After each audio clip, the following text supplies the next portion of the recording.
Hi, it's Mike at 18 Reasons. Happy New Year. I'm going to start the year off with a little pastry technique.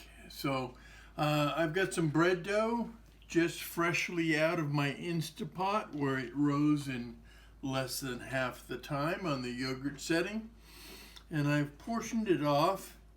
And what I want to do is wrap these up into tight little even balls. And I worked with our instructor Annalise, and she used the term orbiting for this technique. I love that as a term. What I'm doing is I have my fingers tucked under the ball of dough, and I'm rotating or orbiting, and as I move around, the bottom of the dough is sticking to the table. Notice I don't have flour down on the surface. And as I turn, as I rotate, the bottom of the dough ball sticks a little, and that causes the outside of the ball to shrink tightly down into a beautiful, perfect sphere.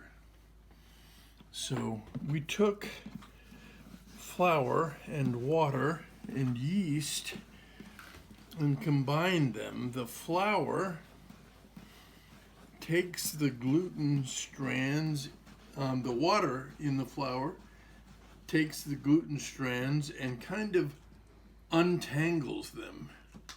And then kneading arranges these untangled protein strands into a net that catches the gases formed by the yeast. And so what I'm doing here is dividing these relatively equally. The pastry chefs in the audience will note that I'm doing this by eye, and a true pastry chef would be weighing these to make them more precise.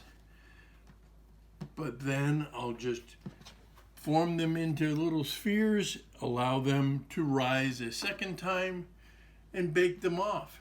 We're teaching in person on 18th Street, and we're still teaching online.